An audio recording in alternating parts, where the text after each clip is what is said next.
All right, welcome back. It's Sunday the 29th of December 2024 and it's the last race of the year. It's the annual Buntingford 10 miler. This is a fantastic local race. It's 10 miles. It's in a town called Buntingford, but you probably only spend about 2, 3, 4 miles in Buntingford itself. They quite quickly get you out into the open countryside. Unfortunately, they do find a couple of hills for you to take on, etc. It's place every year between Christmas and New Year. It's one of the first things that I put on my calendar and hope to get a place for.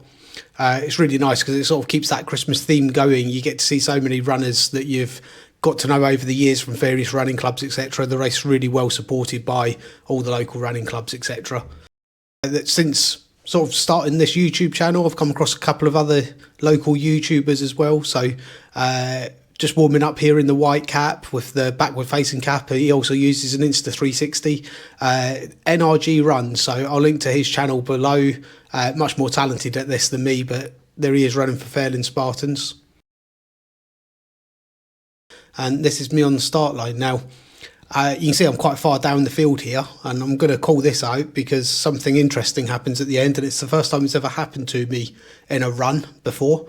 I'm not quite sure what to do, but we'll come back to that at the end. So recall how far back I am at this start here. But you can see the runners, sort of 5 or 6 people in front, just starting to make a move now. So we're just starting to move across the start line.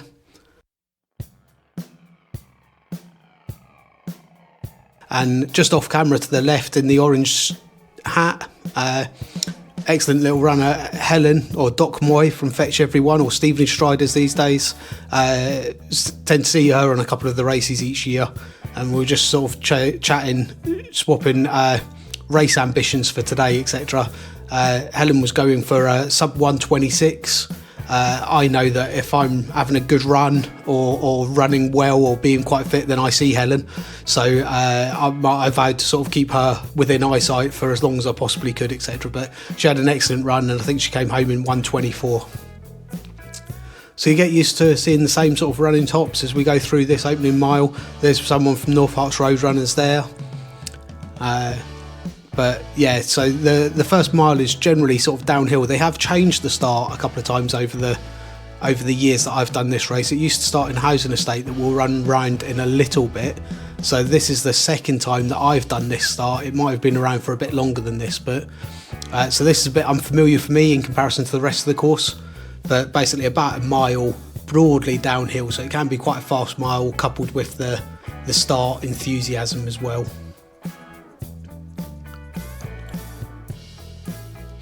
So this is more traditionally the start line for me.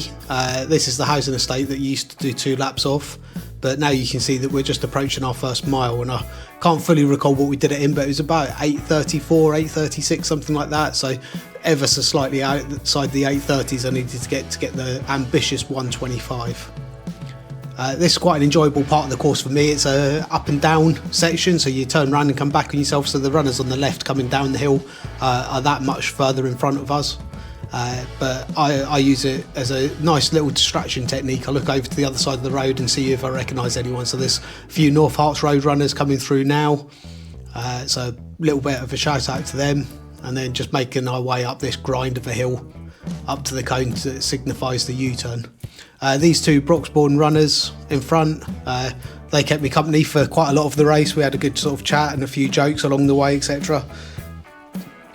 It was their first time doing Buntingford 10, so well done to them. They had a great race, and they left me behind a little at about mile 8. They went off into the distance, but yeah, really good to catch up with them throughout the race and make the miles pass a little bit quicker.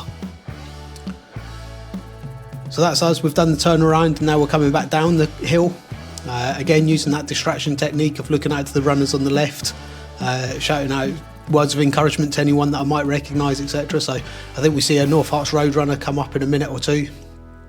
But really a good chance to sort of open the legs and get going again. So there was Bev from North Herts Road Runners just there, and there might be another North Herts Road Runners coming up in a minute or 2 as we make our way down this hill. One of the things I struggle with is sort of keeping control on the lid of this. It's quite easy to get carried away at the start of Buntingford 10, especially on these downhills, and start to open the legs up and go really quite fast. So again, here's these two Broxbourne runners again.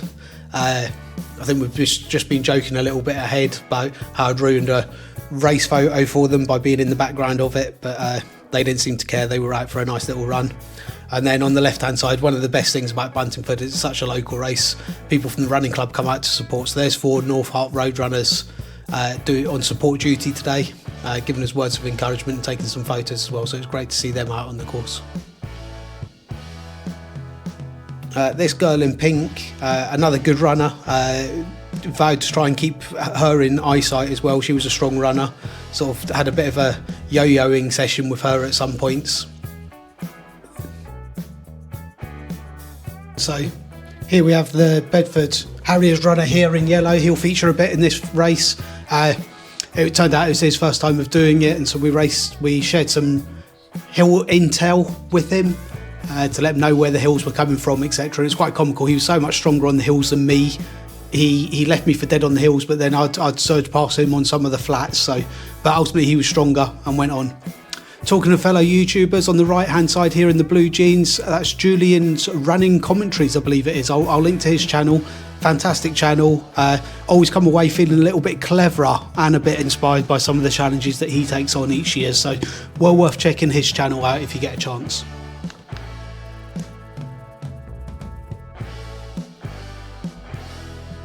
So not entirely sure what part of the course is. I didn't record the mile markers, which doesn't really help for the race recap, but this must be getting up to miles 4 and 5 type thing. You can see sort of the lovely countryside that we're running around here. And this doesn't look like much of a hill on the GoPro, but this is a steep climb here. And I think I went for it, thinking I'll just blast my way up this hill, and then thought better of it halfway up.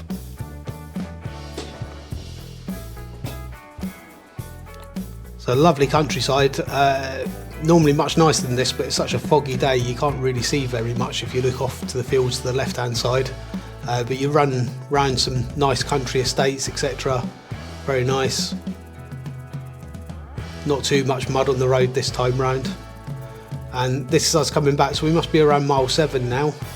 And here's 2 more North Harts road runners taking photos and giving support. So thank you to those guys for coming out on quite a dreary day. It was quite ideal running conditions, but might have been quite cold sort of being out supporting. I think this is sort of mile 6 or 7. It's overall downhill. It's always the fastest mile for me of the day. I think I did a 7 something.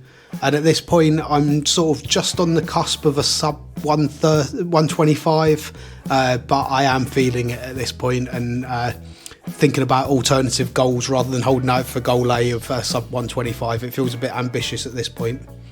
And indeed, here we are. We're in the last 2 miles now. You feel like you're a lifetime away from Buntingford because you're still in the countryside. But realistically, at this point, we're down to sort of the last 1.5 miles, I'd say, 1.75 miles. So doing everything I can just to try and keep that group in front within eyesight. But legs have really emptied at this point, and I think I'm running closer to a 9-minute mile than the 8:30s that I need to do. But on we go. Some more North Harts road runners on the right, so great to see those guys. Thanks for all the support and getting me going, especially at this point in the race where I was really done in. And I always find this bit of Buntingford every single year. This year was no different. I always find this to be the bit of the drag. This is the hardest bit for me. Even though it's the last mile, it feels like it goes on forever. It never seems to get any shorter, and legs never seem to get any stronger either. And you come off that main road down this little side alley, and then you end up back in the housing estate that we saw earlier, and just couldn't get there. It was like running through treacle at this point. I was trying harder and harder and going slower and slower. It's probably the best analogy I can give. But you get to the end of this housing estate, you turn right, you cross the road, and you turn left into that final finishing straight. So we're coming along the final finishing straight now. It's probably only 400 metres, 500 metres, but it feels like a lifetime.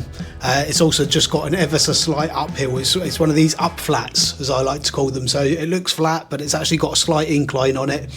And I'm sure a few years ago it used to be easier and easier and shorter, and now it feels longer and longer and harder.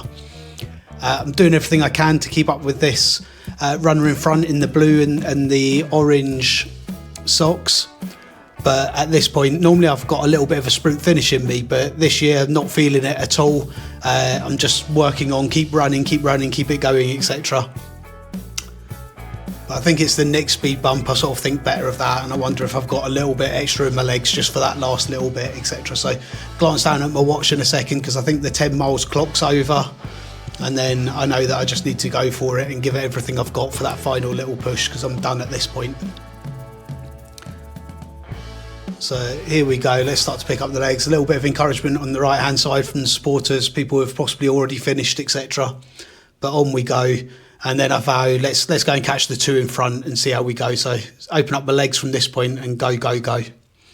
I would say look out for the clock on the left hand side. I talked about it earlier, starting 40 seconds down. You can see it's 1:27, 27, 28 seconds. I got a finish time of 1:27:30. Which matches the gun time according to that clock, but you can see that I started about 40 seconds down from that, and my Garmin said 1:26:50. So I'm not going to flag it to the race organisers because it wasn't a PB or anything like that, but first time that's ever happened to me. A bit of a time discrepancy. Bit of a thank you and well done from the Broxhorn runners there. Great to have them as company, etc. And then just finishing off the race here with a few shots of some people coming in. So a group from where joggers coming in there. Fantastic day out. And then we go into a quick race recap, just fresh from the run. All right, so there we have Buntingford 10 done. Went out at 1:25 pace, knowing that I'd be lucky to hold it. Turned out to be the case. I was probably there or thereabouts until mile 7. And then a hill at mile 8 just knocked me for 6, and I couldn't get the pace back going again, and it's just a matter of trying to keep on running, doing any walking, etc. So anyway, lovely day, absolutely freezing, but probably perfect running conditions, to be fair. Quite warm when running. Another lovely day running around the countryside of Buntingford. Great sport on course as always. A Kit Kat instead of a Mars bar. I always remember getting a frozen Mars bar at the end of this race, but it's Kit Kat this year, and a banana. So time to jump in the car, have that, and then need to do a quick turnaround because it's the football again, Stevenage versus Bristol Rovers. So let's get over there and hope for a Stevenage win. So that's Buntingford 10 2024. I've got to be happy. I should have said I finished just inside 1:27, so 1:26 and quite a few seconds. I need to check last year's time. I'll put it up on the screen when I do, but I think I did about 1:33, 1:34 last year. So if I've taken 6, 7, 8 minutes off that time, got to be happy with that with a year's training, haven't you? So anyway, that's racing done for 2024. It's not been a bad year really. Got injured and then managed to put some decent training together. It also concludes week 1 of London Marathon training, so there will be a vlog summary about that coming up tomorrow, and then week 2 starts again tomorrow. I think I'll probably take the day off running just to let the legs recover. I think I've got an upper body strength workout to do, so I'll probably get that done in the gym. But anyway, thanks for watching along. We'll catch you all soon. Catch you next time. Bye bye.